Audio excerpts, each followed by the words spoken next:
Hello everyone, I'm Matthew. I'm the lead pastor here at Cedar Ridge. Thank you so much for joining us again this morning.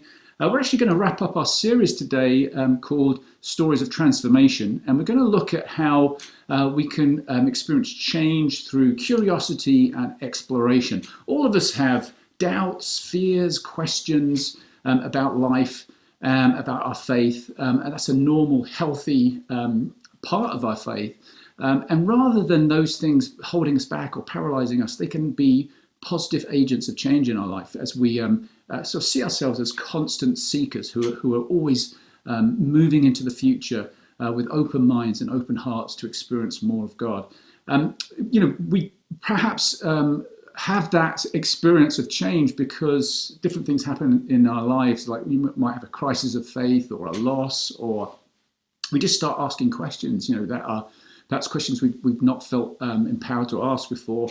Maybe we've encountered somebody else with a different set of beliefs, and the quality of their thinking, the quality of their believing, the quality of their lives inspires us, and we're motivated and provoked to think differently about ourselves and our own beliefs. So whatever the cause of it all, it's normal for us to have those kinds of doubts, those kinds of questions. And of course, as a human race, we've been asking those questions for millennia, like, who are we? Why are we here? Where did we come from? Where are we going? What's the meaning of life?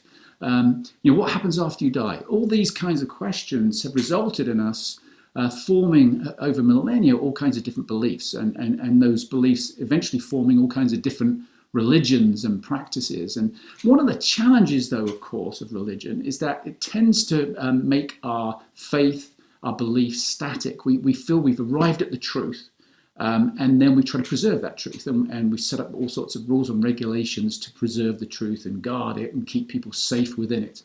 And then those rules and regulations begin to take over, and then they become the point of the religion. And its truth, in some respects, can go out the window, or the sort of the honest, authentic nature of our beliefs can go out the window, and we're just more interested in complying with the rules and the regulations. So, Jesus broke us out of that mold, and I think there's good reason for that. When you think about God, I mean, God is unfathomable. God is bigger than our greatest thoughts. The prophet Isaiah in chapter 40 of that book said, "Do you not know? Have you not heard? The Lord is the everlasting God, the creator of the ends of the earth.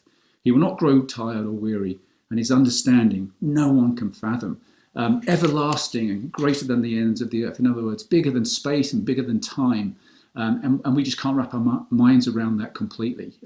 So God's bigger, and that means we need to be open and open to exploring and open to expanding our understanding and deepening our experience of God. The Psalms, I love the way in Psalm 105 it says, "Seek the Lord and his strength, seek his presence continually." That sense of continually seeking presence means that it's not static. It's dynamic. There's movement there. The assumption is that there's more of God's presence to be experienced if it needs to be sought continually. We should never be satisfied in that respect. We come from a tradition, of course, when we think about our own religion, and we sort of trace that back to its Abrahamic roots. We come from a religious tradition that was very much about seeking and journeying and this sense of process in our understanding and experience of God. Back in Genesis 12, where we read about the calling of Abraham, it says, "The Lord said to Abraham, 'Go from your country, your people and your father's household to the land I will show you. I will make you into a great nation, and I will bless you. I will make your name great, and you will be a blessing.' So Abraham went as the Lord had told him, and Lot went with him. Abraham was 75 years old when he set out from Haran." So here we have, at the foundation of our own tradition, somebody who, in the context of Mesopotamian polytheism, is spoken to by this unique, different individual God who says, "Hey, uproot yourself from your family, from your location, and just go into the unknown." And perhaps the miracle of that, the sort of most surprising aspect of that, is that Abraham goes, "Okay, I'll do that," and moves out from all that safety and security and all that established cultural tradition into something very new and very dynamic. And that's the nature of our faith tradition. And of course, Jesus came in that tradition. Jesus was always asking questions, always provoking people. Jesus has become pretty safe for us now in many respects. He's a perhaps the most famous religious figure on the planet now because of the expansion of Christianity. So Jesus is very much associated with religion and with perhaps also some of the negative aspects of religion, the static nature of religion. But Jesus operated within Judaism, his religion, but he was not part of the institution, if you like. He operated outside of the institution. And that meant that to follow Jesus, well, two things really. One was you were kind of going into the unknown. This was stepping out of the bounds of traditional religion. And then secondly, to follow Jesus, he was going to shake you to the core. He was going to challenge your foundational beliefs and give you all sorts of things to be troubled over, to think about, to question, and to be motivated in perhaps some new and different directions. Jesus was pretty scandalous. Jesus really shook things up. And in many respects was calling us to break out of religion rather than just coming along with another set of religious ideals. If you think about some of the stories that we've looked at over the years and actually quite recently, the story of Nicodemus coming to Jesus in John 3. Nicodemus is a religious man. He's a Pharisee, and he comes at night. He's kind of afraid of being associated with Jesus, and he's got these questions for Jesus about show us the way, Jesus. How should we inherit eternal life, and how can we enter the kingdom of God? And Jesus comes with some really surprising questions that make surprising answers, and then questions that make Nicodemus say, "How can this be?" So Jesus really rattles him. And then think about the rich young ruler, very famous story we've looked at many times. Again, comes to Jesus with earnest and says, how can I experience eternal life, this life of the kingdom that you're talking about? And Jesus says, well, follow the commandments. And he says, well, I've done those since birth. So here is a religious man, a man who's operated within the safety of religion. And Jesus says, well, one thing you lack, sell everything you have and come and give it to the poor and come and follow me. So in other words, Jesus is saying, like, your religion's not enough. It's something, but it's just not enough. There's more. And perhaps we all have that sense, or have had that sense, of there must be more to life than this. There must be more even to our experience of God than this. Other characters like Zacchaeus, who I think is he embodies this sense of exploration. He's a tax collector. He's an outcast. His name ironically means innocent, but he's far from that. But he wants to see Jesus. He wants to see more. He has this sense that perhaps there's more truth out there that could even cause me to think differently about myself and about my own life. And he climbs a tree and he sees Jesus. He sort of embodies that seeking, if you like, by climbing the tree. And Jesus causes him to see himself in a completely different way. He breaks out of the mold of that he's been in, and his life is completely transformed. And then we have people from outside, totally outside of Jesus' religious tradition, coming to him. The Roman centurion, for instance, who would have been a pagan, Roman pagan, who he really admires Jesus, and he one of his servants is sick, and he wants Jesus to heal his servant, and he gives incredible authority to Jesus. He's really curious, and he breaks out of his own religious tradition in order to approach Jesus. Reminds me a little bit of the story we looked at a few weeks ago of the Magi coming from the east, from a very different religion, and they come because they've seen this star that to them signifies that a Messiah is going to be born, a king is going to be born, and they come and worship Jesus. So our tradition and our scriptures and the person we are following, Jesus, are full of questions and encouragements to not stay where we are, but be open to our doubts, to be open to our questions, and to pursue truth, to seek it out, to be intentional about that. And that inevitably means some disruption in our life. but it can lead to incredible change. And to illustrate that, I'm going to bring in now a couple from our church, the Strikers. That's Ethan and Rebecca, and they're going to share a little bit about their journey and how some things have changed for them. So let's welcome them now. Hi, Ethan. Hi, Rebecca. Great to see you. Thanks for joining us this morning. So Hi, glad to be here. We've been talking about how positive change can happen through curiosity, exploration, especially exploring our doubts and fears and seeing where those lead us. So, Ethan, why don't you just share a little bit about your story, especially as it's related to doubt and where that's taken you. Sure. So I grew up in the Methodist Church, and kind of went through the confirmation process, and that's where I really started to take my faith seriously when I was about 12 years old. And then in high school, my brother and I started attending a Bible church, which was a little more of a Baptist feel. And so faith was a huge part of my life. And I was always kind of like a philosophical, thinker in terms of my Christianity. And then when I went to college, where Rebecca and I met, we were both involved in InterVarsity Christian Fellowship. And faith was a huge part of our lives, certainly my life, prayer every day, reading through the Bible, that kind of thing. And, I would have doubts throughout my kind of upbringing, but in college, just being confronted with different conversations, different classes, I really started to question, what if all this is a load of bunk, and I remember distinctly, even in a prayer meeting once, a friend of mine, we both had this same kind of very poignant doubts at the same time, like, what if this is all just made up? And but then, kind of worked through that. And then when we moved to Maryland in '99, we started going to a different church. And I remember singing this one worship song, out of millions lost, thank you for saving me. And of course, the emphasis is supposed to be on thank you. But I was thinking about the other side, like, what about all the not millions that were saved? And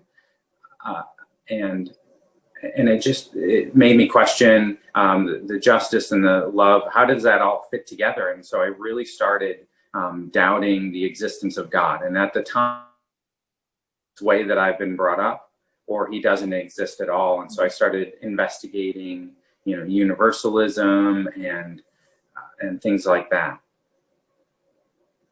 Yeah, it was really, like I said, my faith has always been a very philosophical and kind of a rational faith, if that makes any sense. And so I really had to work through some of those issues, like, if God's all loving and he's all knowing, he's all powerful, how could people end up in hell for eternity? And that just didn't add up to me, and that's what started that doubt. And that's So where did that take you? I'm interested in a couple of things. Where did that take you, that journey, and then what was helpful to you on that journey? Yeah. So that took me, when I was doubting, I didn't really know what to do, where to go. I didn't want to go to church anymore. I would go to church and just be fed up with it. And I didn't want to talk to, Christians about it. People were in my church, they're very caring, very loving people. And they were concerned about me. I was asking questions, and some people were, oh, I had that similar kind of question, but a lot of people are like, why are you asking those things? And so that was frustrating to me. And so I just, I kept reading other things, and what was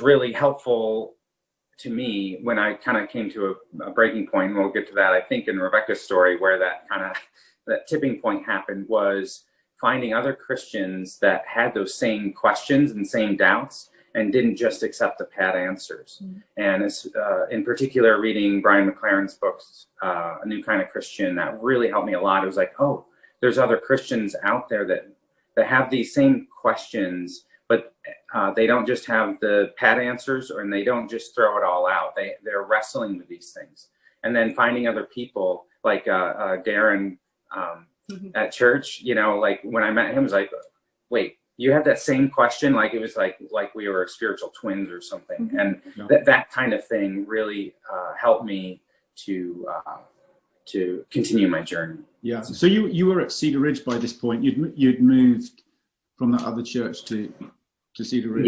Yeah, we had to, and I think Rebecca will touch on that in her part of the story. But I had to. I couldn't.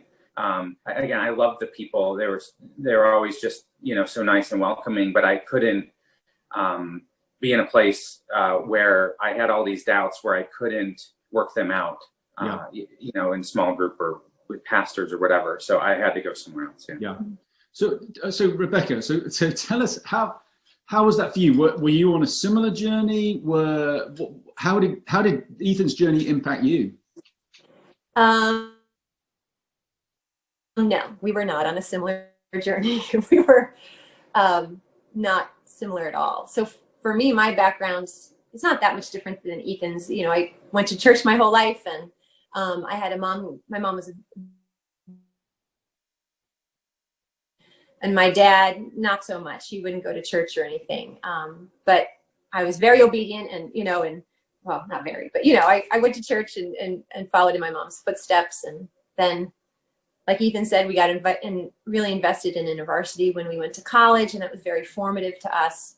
And it's been, you know, like just everything in our early relationship and our wedding, and it just was trying to follow the Christian way, you know, probably more in a cultural sense than anything else. But in any case, that's where we were. So I had this idea of what I thought Ethan should be, you know, this perfect Christian husband, and you know, the kind of guy that puts his arm around you during the church service and leads us in prayer and stuff at home. And so I reset those expectations early. Yeah. Oh yeah. So this pretty much shook my whole world, because I had put a lot of weight in who I thought he should be, what I expected. He was questioning God. So tell the Grey's Anatomy story. Yeah. So yeah, it all came to a head as things normally do, watching television. And we were watching an episode of Grey's Anatomy. I don't remember exactly what it was, but you know, the afterlife. McDreamy was involved. I don't remember that part, but I remember that. We were watching it, and they were talking about the afterlife, and I said some snarky comment, like if that's even true, right? Like, how do we even know that's true? And yeah, I lost it. Yeah. We'll just say that I lost it at that point, because for him to even be questioning eternity or questioning God's existence, and that was, it just shook me to my core. It totally destabilized me.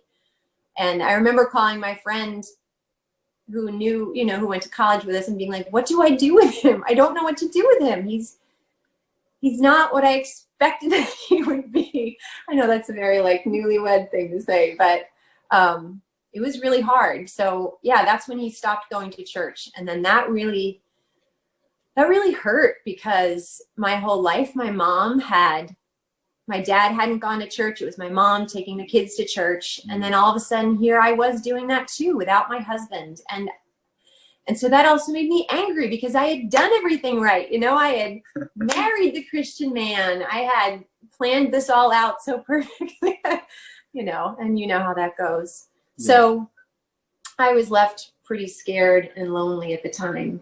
But of course I still loved him. And anyway, so how do you know, really? How do you know? That's for next week's sermon. So then Ethan read New Kind of Christian, and I remember opening up he was telling me about it, and I opened up the book flap, and it said, Brian McLaren's pastor of Cedar Ridge Church in Spencerville, Maryland. I was like, honey, this is in Maryland. We at least need to go.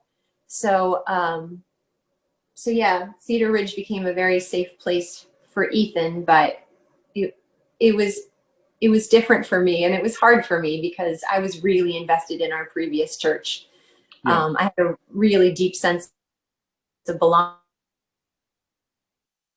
To be quite honest, at the time, like I was kind of fine with all that. But then going to Cedar Ridge, that must have felt like yeah. loss to you. That must have felt like loss to you.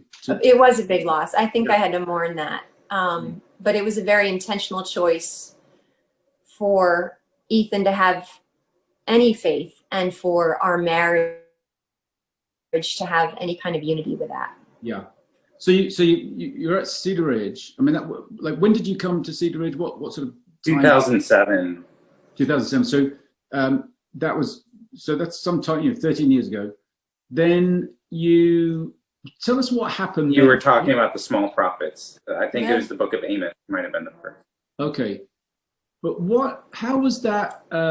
What happened then? Because I know you also, not long after that, you moved to England, right? With work. So tell us a little bit, like how. So here you're both in Cedar Ridge. Feels like loss for Rebecca. It feels like a better fit for you, Ethan. And then you have an uprooting moment of the whole family going over to the UK. So tell us a little bit about what happened through that. Yeah.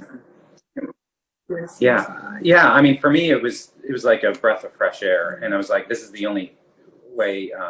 We actually also spent some time, a couple months out in California, and found an emergent church out there. And so it was like Cedar Ridge, this church, and then out in California, and then England in 2008. So there's a few churches where it was like, for me, it was eye-opening, and I started reading other books like Heretic's Guide to Eternity. That was one of my favorite. But things like that. Just really, it opened up a new world, and so I was just trying to eat it all up.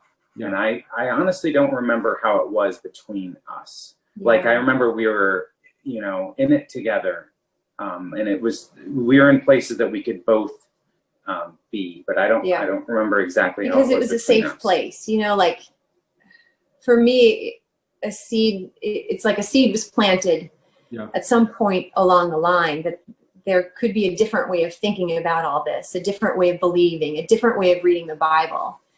And it felt more organic, and it felt more peaceful, I would say.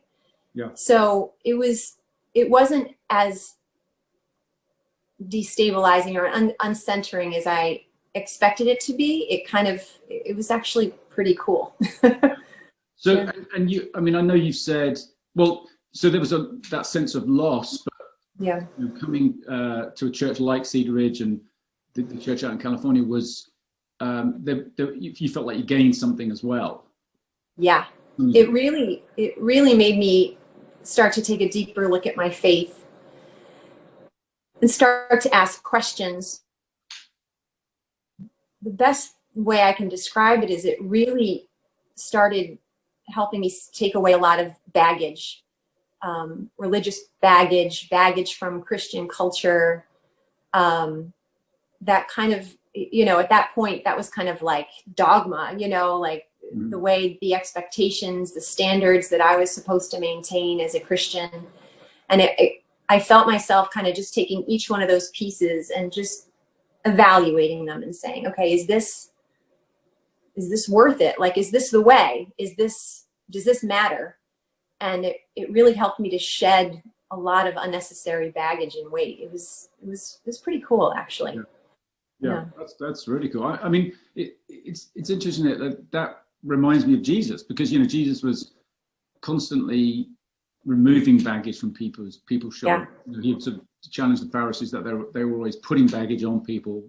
Religion tends to push people down, but Jesus is setting us free. So that's really cool. Like what would you say changed for you? So you're in this process, Rebecca, that in some sense you didn't choose, right? You were kind of it happened to you in some way.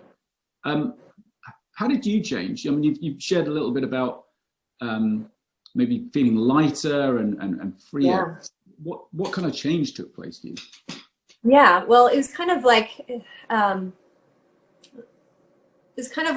would just glean little bits of wisdom, little bits of revelation from Cedar Ridge or from books that I was now reading.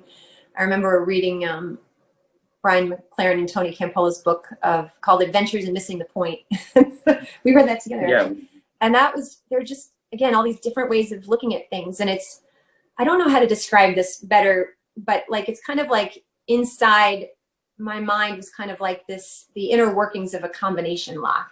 And every once in a while, something would like click in place, and that pin would go into place. Is like, yeah, that's it. That's how it should be. And it gave me peace. It really gave me peace. And it gave me a lot of freedom to start using my brain. And I know that probably sounds bad, but in the past, a lot of the things that, a lot of churches would justify things that were contrary to science and use verses like for the wiser than human wisdom and stuff like that. And I had a lot of inner tension with that I guess I had just pushed down so deep. So now I felt like I could really love God with my heart, soul, and mind more. But also, I also became okay with not knowing all the answers. And even that simple thing was new for me, because just in the churches that I was raised, it was very important that you knew how to answer everybody's questions and everybody's doubts. And I kind of became okay with not knowing everything. And that was a big change too. Yeah. So being more comfortable with uncertainty and yeah. Just in general. Yeah. Yeah. Let's get back to you, Ethan. What tension? So it sounds like you caused some trouble, right? Yeah. I mean, So tell us a little bit more about that. I mean, how did you feel about that kind of tension? I mean, there must be some internal tension, right, for you, because you're wrestling with faith and doubt and that kind of thing. But then there's some relational tension, right, with Rebecca. So tell us a little bit about your side of that. Yeah, and to be honest, if Rebecca wasn't there loving me, and if it wasn't for Rebecca, I would have just left the church. Like that was the option for me. And I just wanted to give up on it all. And so the tension for me then was it kind of put me in this place where I need to kind of figure this out somehow. How do I live? Because so much of my behavior was governed by my faith.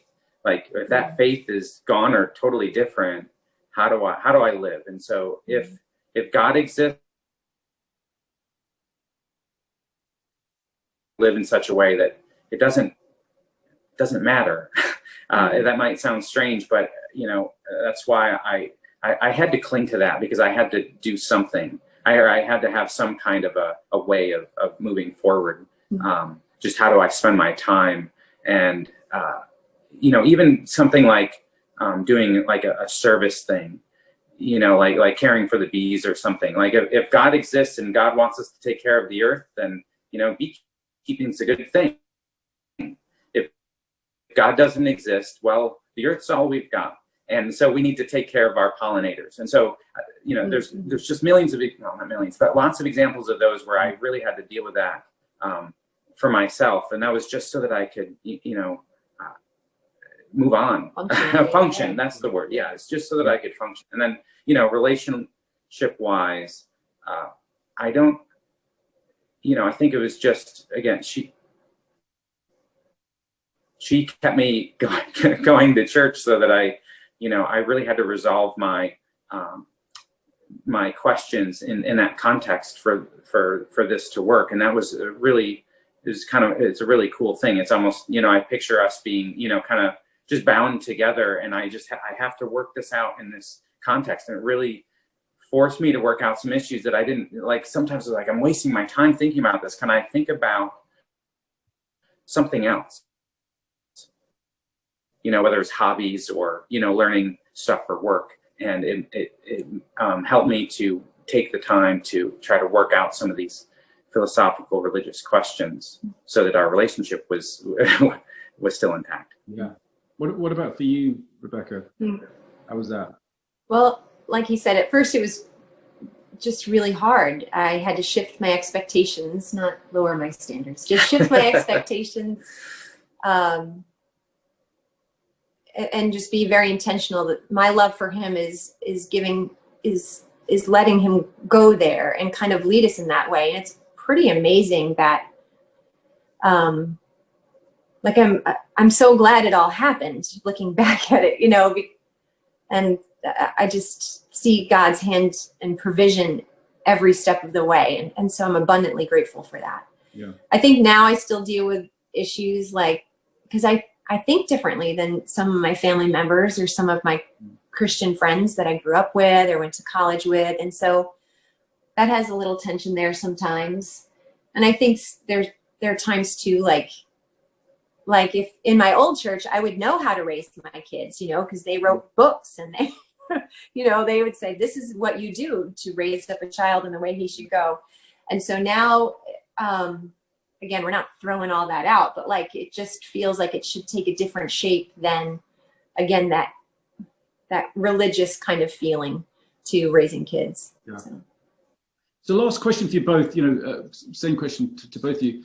Like, what's been, throughout this whole journey, what would you say has been most helpful to you?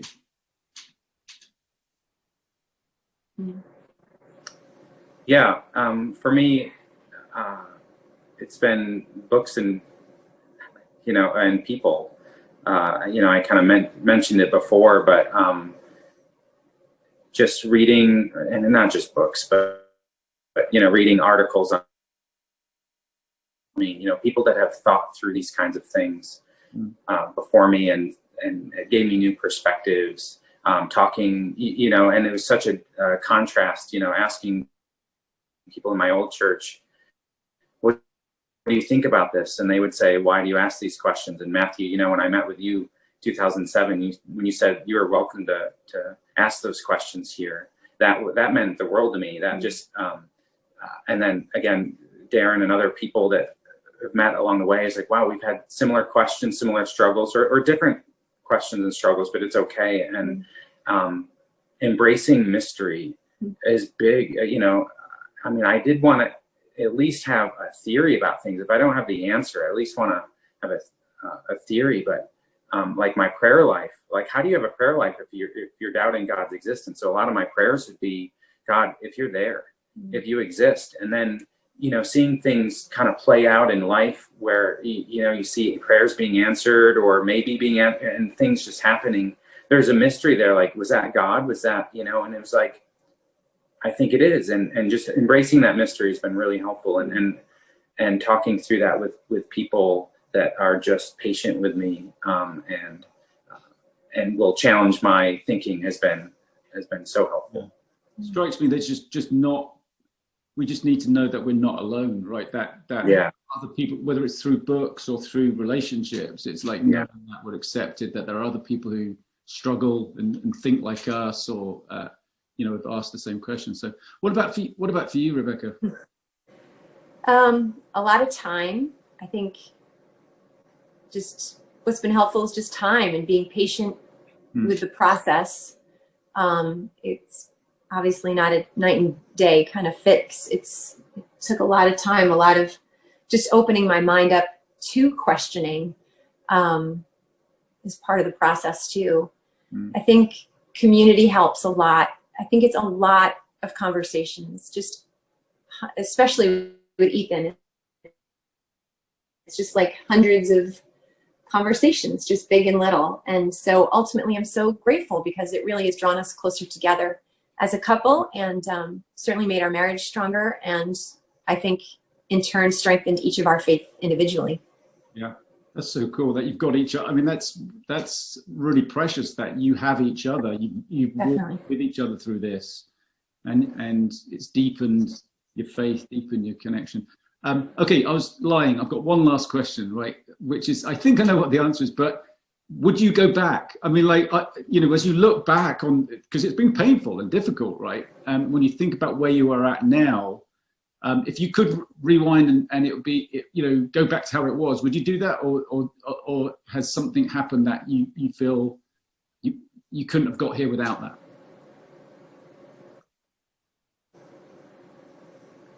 I wouldn't change a thing. Yeah. Like, I mean, it's funny, you know, you can say that when you're looking back. I mean, that's just my thought. Sure. And it was scary, and it was hard to work through, but I just can't imagine it. come any other way. Yeah, absolutely. I'm abundantly grateful for where we are now. I'm grateful that we're on this journey together, because I think if we had gone back, I don't want to think about what our journey would have been, you know. Yeah. And it's been honest. I think that, I think that was just being honest with ourselves. That was another thing, a freeing thing, seeing other people do that. I was like, I have all these doubts and all this kind of stuff, but it's okay, and just being honest with it instead of, pushing them aside, and really struggling with them, I think. Yeah. That's great. That's great. Thanks so much for sharing with us. Thank you for being so honest and real, and sharing your story with everybody. We really appreciate it. Thanks, guys. Something that really struck me about what Ethan and Rebecca shared was how different their journeys were in many respects. For Ethan, it was a crisis of faith, having questions, and then choosing to seek and to be proactive about those. For Rebecca, it was in some respects forced upon her because of her relationship with Ethan, and she obviously had to make some choices then. But it was a very different source of questioning. But what was common for both of them was how important relationships were, how important it was not to go on that journey alone, and that in fact, even though they're coming from different perspectives and have sort of arrived at this point from different directions, they are actually supportive of one another. They're with one another and helping one another on that journey. And I think that's something that we all need. We have all kinds of questions, all kinds of doubts and fears and hopes, and we all come to this place from different directions, but we don't want to be alone. We don't want to move forward alone. And as we approach communion now, I wanted to just reflect a little bit on the fact that Jesus experienced aloneness, and Jesus experienced going into the unknown, into the darkness, if you like, and didn't hold back. Jesus didn't play it safe. When we think about Jesus dying, and obviously that's something that we particularly remember when we take communion together, one of Jesus's last experiences with, recorded for us before he went for his death, was when he went and prayed on the Mount of Olives. If we look at Luke chapter 22, it says, Jesus went out as usual to the Mount of Olives, and his disciples followed him. On reaching the place, he said to them, "Pray that you will not fall into temptation." He withdrew about a stone's throw beyond them, knelt down and prayed, "Father, if you are willing, take this cup from me, yet not my will, but yours be done."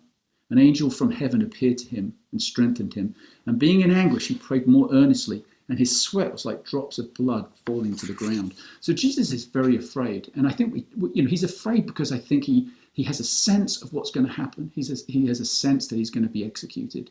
He seems to know that, and he doesn't want to do it.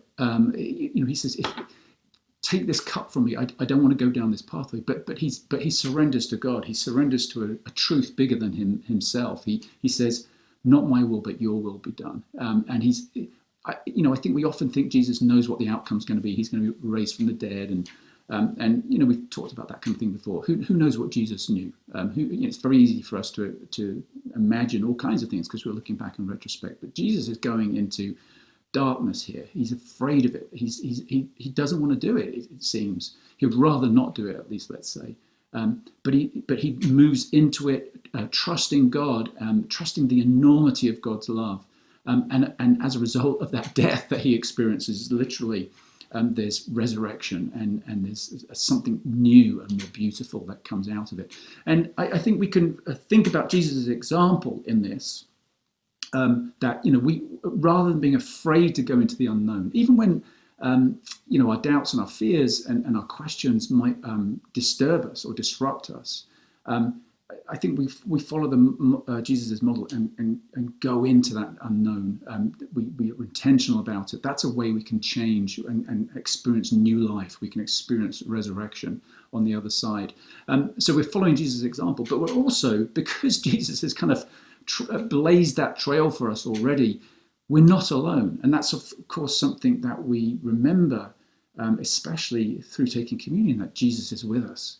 And Jesus is with us with all our doubts, with all our fears, with all our questions, and is reaching out a hand to us and saying, "Come on, let's go into the unknown. It's okay.